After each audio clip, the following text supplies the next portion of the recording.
Hello, everybody. This is Dinah Rose. Welcome back. I'm here to do Love and Marriage Huntsville. This is season 3, episode 8. And the majority of everything goes down in Vegas. They do their group trip in Vegas for this episode. But it opens with Melody doing her video for Telltale Signs.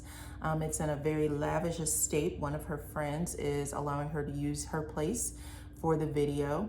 And Melody sounds good. She looks good. Everything is like, I really do like the song. She has a good voice. She almost sounds a little bit like Beyonce in that video to me when I was listening to it. But at the end, when everything wraps up, she apologizes to the friend. I think her name is Brittany. Over, I think sometime in the spring or so, Martell had went on his live or IG something and said that Melody had left the kids with someone who was unqualified or inexperienced to watch their children because she only had one child. So she wasn't used to keeping multiple children. And that he thought that was, that she wasn't the right pick and that Melody was being irresponsible. Melody apologized to her because this is a person that used to be both of their friends, Martell's and hers. And the lady was very understanding, and pretty much anyone who was watching it knew that Martell was pretty much full of crap. But that was Martell. He was in a hurt space, so he was hurting everything around him. But that was pretty much it for the first scene. Then it goes to Tisha and Jalen. They are at Black, which is Tisha and her husband Marceau's cigar bar / restaurant. Jalen is telling Tisha or going over some things that happened over the Labor Day weekend. Apparently, almost all of his staff walked out on him. His chef, bartenders, servers, everybody in the place walked out on him. And he ended up having to call people that had a day off or the weekend off to come in. And there were some people that was able to come back into work and help him out. But he was wearing a lot of hats during that period. So, and it sounds like he's still wearing a lot of hats. He said right now he's still juggling his time between the kitchen and washing dishes and serving on top of helping with whatever complaints people may have.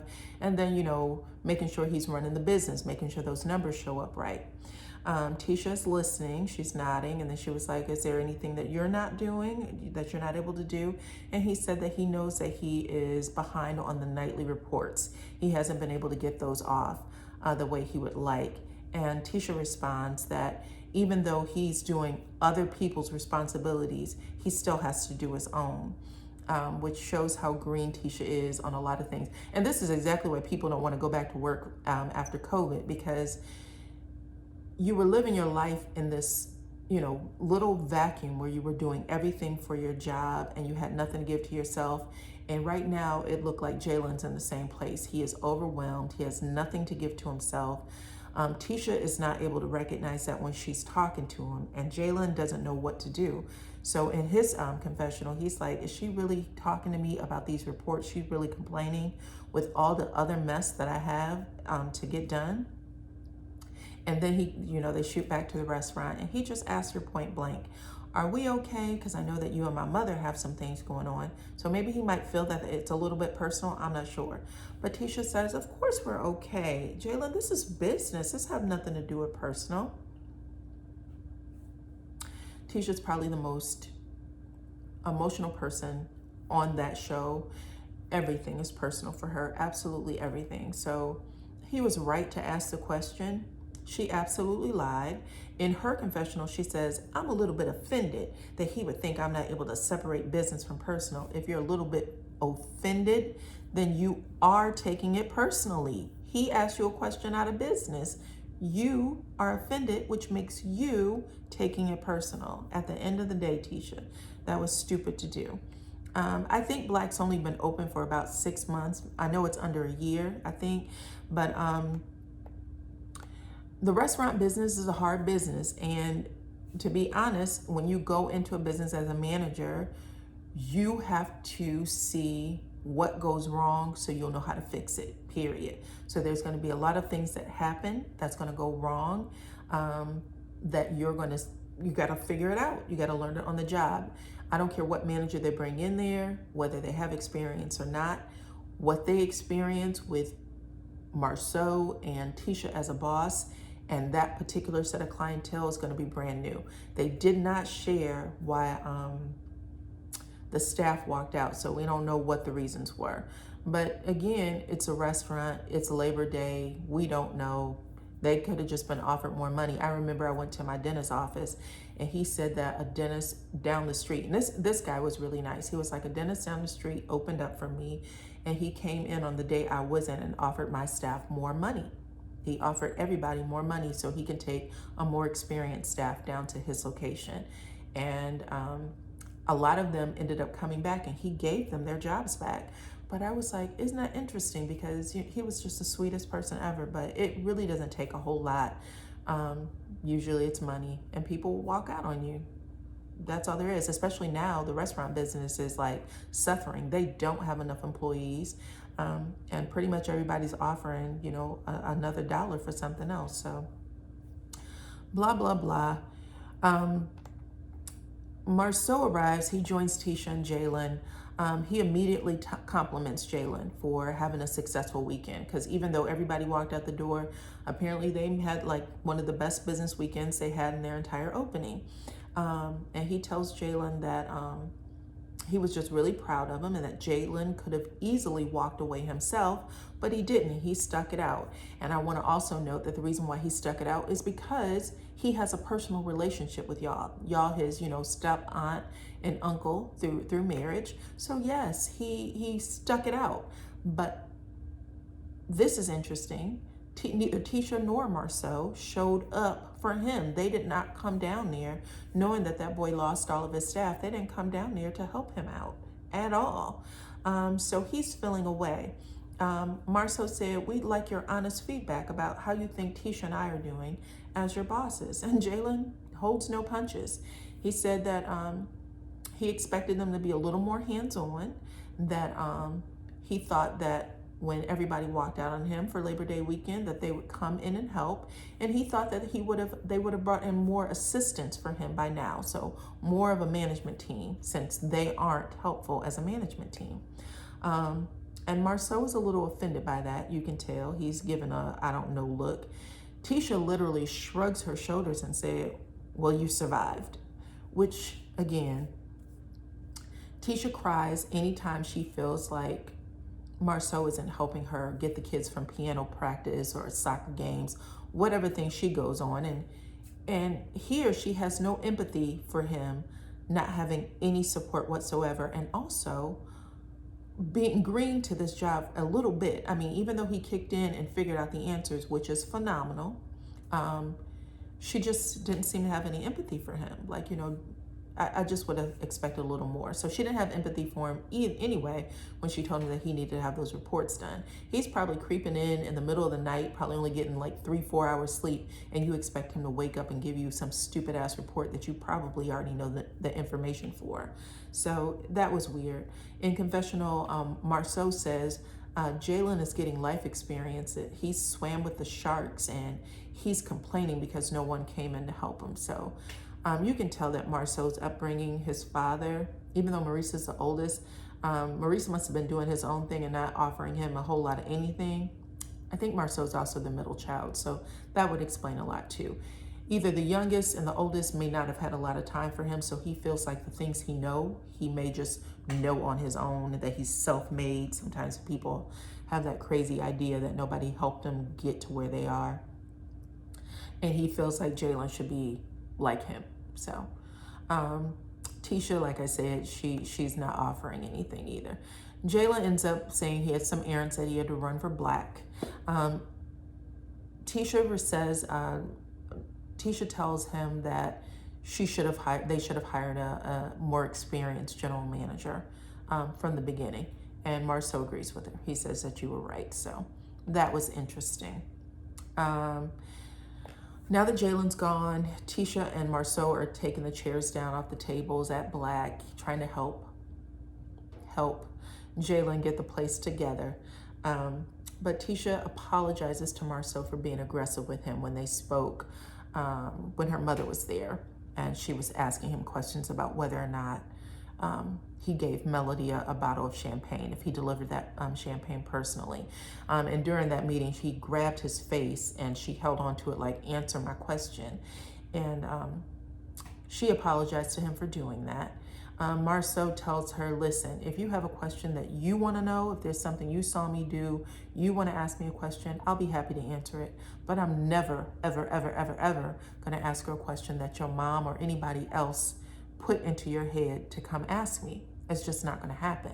She tries to explain to him that she wanted, to clarify for the people, which I'm assuming is the viewing audience for the cameras.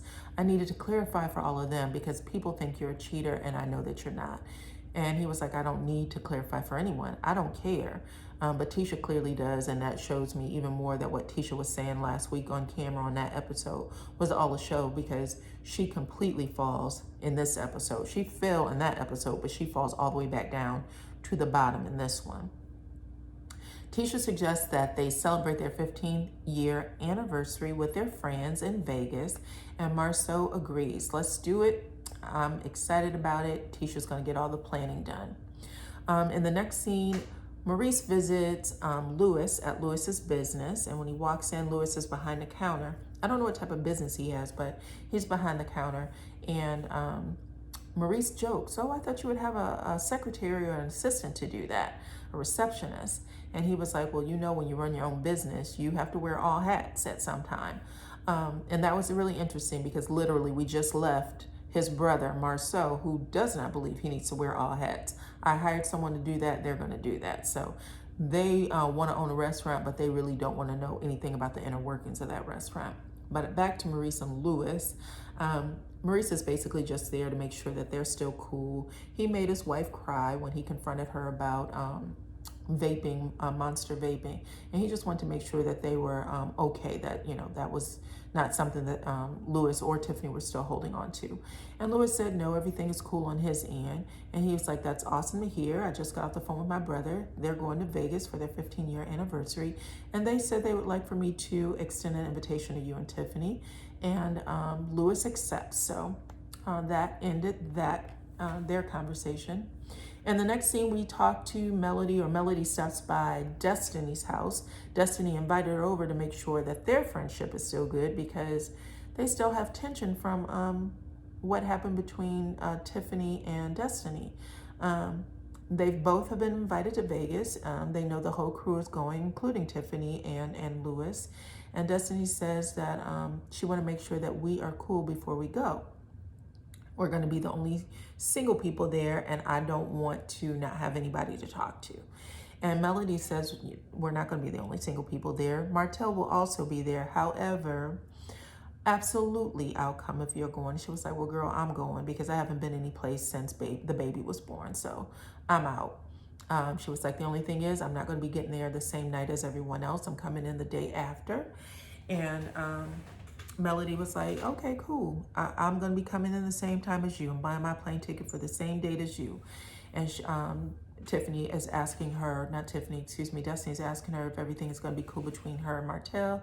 And she was like, everything will be fine as long as nobody puts me into any kind of group activity. I don't want y'all to be playing get back together again, basically.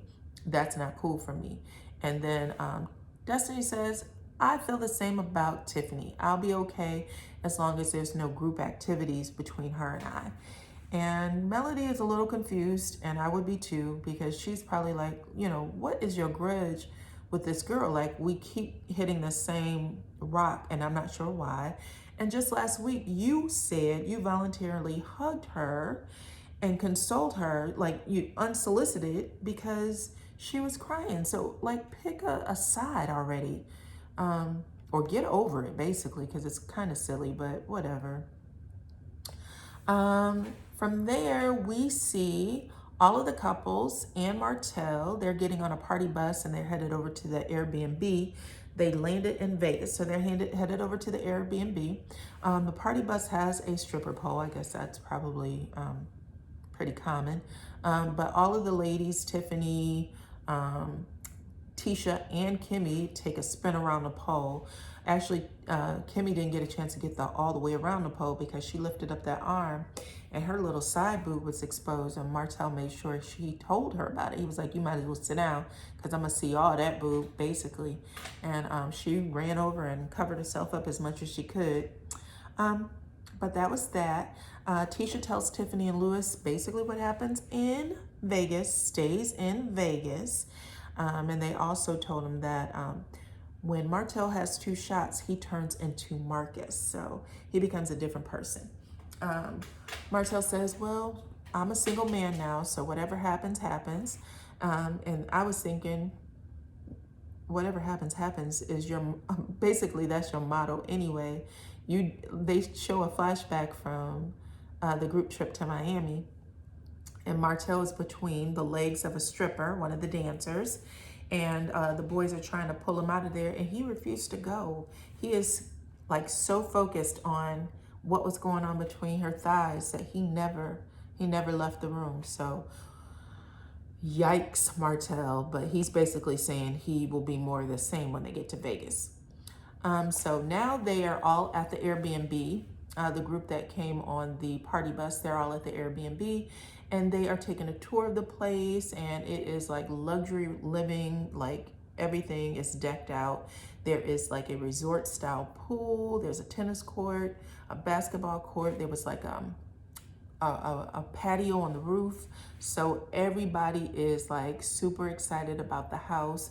Marceau compliments Tisha for doing a great job in finding the place, and he even said, I think I have like a bunch of ideas from our new house based on the one that they were looking at. So they are really got to get their house decked out too. After they finish looking at everything and picking their rooms, the refrigerator is also stocked full of food. So whoever does the Airbnb did a little grocery shopping for them and put it in the refrigerator. Kimmy noticed that Marceau was eating something that she requested, and she tells him to stop because she ordered that specifically for her. Her husband, Maurice, comes and grabs her from behind and says that he ordered something too, or he's hoping that Kimmy is on his list of things that he can take later on. He said, but he also knows that she wants a little help. So he's making a little joke referencing Taco Tuesday, where they were all talking about threesomes. And everybody's kind of joining in on the fun. It's actually just the brothers and the wives at that point. Marceau tells Maurice that he's been married for 15 years, and what he's learned in those 15 years is that you should do whatever you want to do and ask for forgiveness later. So if y'all want to go have a little threesome, or if you just want to step out, brother, go ahead and just ask for forgiveness later. Tisha recognized that she was using her words against her, because that's what she said when she tricked him into going to counseling. She was like, I was going to bring you here and I'll ask for forgiveness later. So they're still all joking, and then Martel, Tiffany, and Lewis join them in the kitchen. Tisha's still talking about a threesome. She acts like she has a 411. She basically tells them that they need to find someone they don't know if they want to do a threesome. That's the only way it's going to work. So I guess that's also, I know Destiny said she thought y'all was going to choose her, but don't choose Destiny. Go ahead and pick yourself a single person or someone y'all don't know. Everybody's kind of looking at Tisha like, when did you become the authority on a threesome when people aren't even allowed to, get this close to Marceau? Like, you don't want anybody near him. But Marceau's following along, and he's like, hey, if Tisha wants to find another woman to bring to the bedroom, let her do it. I'm more than happy to let her do it. That's not cheating. And Martel decides to chime in, and he agrees with Marceau. It isn't cheating. Cheating is when your partner doesn't know, according to Martel. Kimmy starts laughing and was like, he needs to write a second edition. Even though he should be an expert, he clearly didn't follow his own rules when he got caught. So there's that. They all laugh it off. They go back to their rooms. They're getting into their bathing suits. Kimmy does a little striptease for Maurice, who lets her know that he is ready for action, okay? She's taking off one piece of clothing at a time to get that bathing suit on. In Tisha's room, her and Marceau are, talking about the fun they're gonna have, things they can do for dinner, blah, blah, blah. Marceau is pulling out Keisha's bikini bottoms and he starts policing all of her outfits. Where are you wearing this? What are you doing with that? He's like, Tisha, we have single men on this trip. And she was like, we don't have any single men on this trip. I mean, there's Martell, of course, but she was like, he's not looking at me. But I think Marceau's problem is Tisha putting on anything too revealing for the cameramen, because he is also very conscious of Tisha when she's dressed a certain way. And I think he felt that way when she was at that hotel with him in Houston too. So Tisha gets into that bathroom. She asks Marceau to come in and help her get into her bikini. And he looks at her and says, no. And she tries to, be playful. Come on, Marceau, help me get into my bikini. And he does it again. No, I'm not helping you. And I was like, well, Tisha, you should really know who Marceau is at this point. He doesn't play with that sexy time mess on TV. He is not putting himself out there in that way.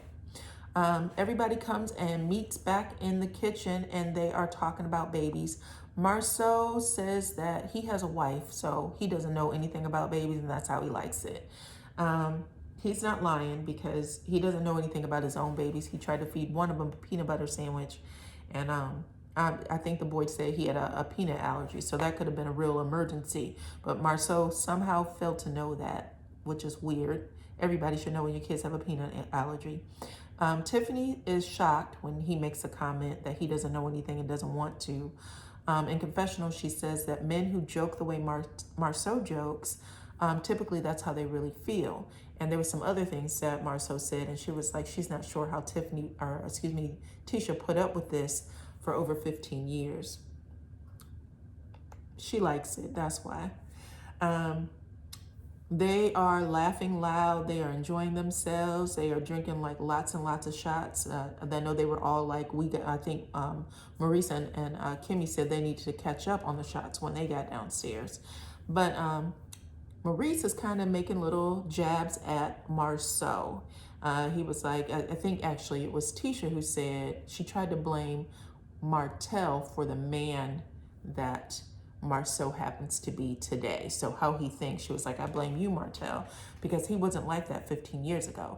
And Maurice points out that he was very overweight, at least 70 pounds bigger, and that he didn't have any facial hair. So he may have just been like a little roly-poly nerd, according to his brother. And they are all giggling, and even Tisha's laughing, spinning around. She's laughing so hard. Kimmy's right there in the mix of both of them. Marceau tries to shoot back at Maurice, and whatever he said, it ended with he was in an effed up marriage, so he was doing something because of that marriage. But when he said it, everybody is cracking up. Like, nobody knows what's going on, including Tiffany, who is like, feeling a little outside of that little 15-year friendship group. Everybody gets it except for her, and she refuses to, be quiet and eat her food. She wants to know what the jokes are. She wants to know the inside of it. Marceau repeats it for her. It says something about an effed up marriage, and that was Martell's opening to say, well, Kimmy was a side chick, and she starts like handing out smacks to everybody who was laughing at that because she didn't find it funny. Kimmy does take things like in stride, but she's like, that wasn't funny, and people are still joking. And Tiffany's on the side like, what? You were a side chick? And she was like, let me clarify some things for you. I was never a side chick. So she's trying to get Tiffany together. Marceau is still keeping the joke going, and Tiffany's like, could you just shut up? Is there any time where you just can't shut up? So even though we saw that in the kitchen, they take that energy right on out to the pool. Everybody's at the pool. They're all coupled up. Martell is still making jokes. Like, I think Tiffany actually started it like, well, I know you were a non-side chick. And then Martell just found that so funny, he almost flipped over. And Kimmy was about to help him. She almost threw him in the pool. And she was like, you might as well take that mic off because I'm tired of that joke. It's not funny. Stop saying it. Marceau's egging it on.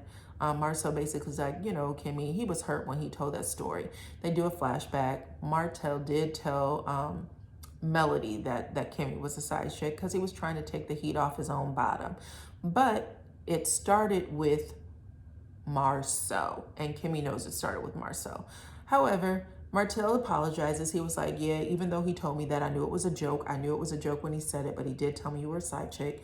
And Marceau's still laughing. Martell's trying to, make things better. Marceau's still laughing at it. She was like, what's so funny? I still find it funny. That's how Marceau's like, it's kind of funny. What's the big deal? It's kind of funny to be called a side chick. She was like, it's being accused of having a side baby funny. And he was like, yeah, that's kind of funny too. And so she saw she couldn't get at Marceau, so she jabbed Tisha. Well, Tisha doesn't find it funny. And Tisha in confession was like, those two things didn't have anything to do with each other. Honey, side babies have, or side chicks have side babies, so they kind of have something to do with each other. And we all saw your husband running off to the clinic to get them balls snipped. And we can only imagine why, because we heard that girl had gotten pregnant multiple times that with Martell. So whoever Marceau was messing with, he was making sure that shit didn't come back to bite him. And that was what was clear, because she got punched in the gut when she said that. So when she said that, Kimmy brought up her mama, or excuse me, Tisha brought up her mama to get back at Kimmy. And she was like, so I heard that you was banging on the table and told my mama to shut the F up. And before she can get the words out good, Kimmy already knew it was coming. So she tilts her head to the side. She smiles. She gives Maurice a look like, I knew it. Like, I knew we wouldn't be able to have a good time without this crap coming up. And she says to Tisha, listen, I did use the F word, but I didn't say it like that, okay? They do a replay of what she said, and it's basically semantics. She was trying to be as respectful as she could, but she said, if you don't have an example, then just stop effing talking about it. I think that's what she said, stop effing talking about it. Wanda is going to take it away because she meant it to be away. But Kimmy also said if I really wanted to hurt Wanda, there was a whole lot of things I could say. So I was easy on Wanda, just like I'm easy on Tisha because I know that she can't handle it. I will break her with my words. And that was obvious because she damn near cried when you mentioned the side baby, okay? But she tells her I didn't say it like that. She also says, listen, I am fighting a losing battle with you. I'm not going to win against your mama. Your mama can tell you anything. She gaslights you so you can get all amped up and try to confront me with some crap. And there's nothing for me to say. You're going to believe whatever you want to believe. And Tisha says, am I not supposed to believe my mama? Now, when she said that, that was weird because last week, your husband called your mama a known liar and a walking day drunk. And you, to protect your marriage, confronted your mama. And that was the only reason why you did it. Don't come over here saying that my husband has a side baby. You are breaking me. You are hurting my house, my household. My children have to hear this. But she basically was like, at the end of the day, I can't fight you and your mama. Tisha heard all this before, so she knew exactly what she was talking about. Marceau tells her that all the time.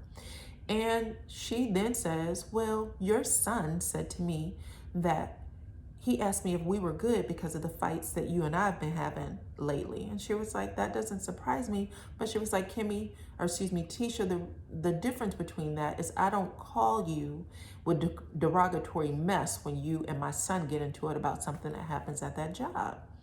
And she was like, that's because I don't give you a reason to call me with that. And she was like, you do. You have a smart mouth, Tisha. You can say things that's out of pocket. Marceau immediately jumps in to defend her, was like, Kimmy, Jalen did this wrong. He said this wrong, and I read the text, and you don't read the text. So clearly there was an incident that they didn't show us on camera that happened between Tisha and Jalen. Kimmy brought it up, but her point of bringing it up was, I'm letting y'all work it out. I didn't have anything to do with it. I was trying not to get in the middle of it, but they kind of drug her in a situation where she had to protect her son because that example went over their head. They were basically like, he was wrong, and that's that on that. And she was like, all of y'all are horrible people. We all have the ability to be smart. I know my son can be smart. They was like, you always protect Jalen. You never say anything to him. And she asked Maurice, do I not say things to Jalen? He was like, you try to correct him all the time. There's things you say to him all the time. But at that point, Kimmy just had to wash her hands of it, because she realized it was the two of them against her about her son. And really, Jalen had the right to ask Tisha if they were good. He shouldn't have assumed that they weren't.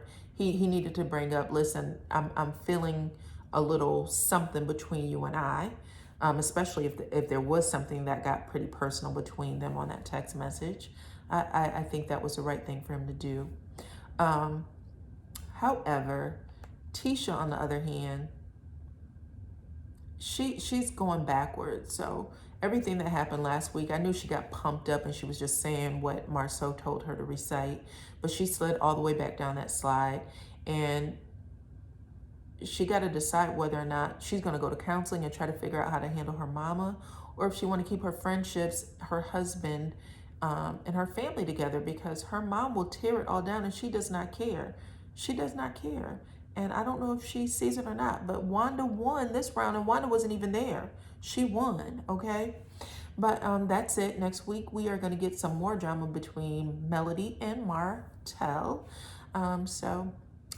This season is actually a good season. I love this show, and I can't wait to talk about it next week. Till then, see y'all.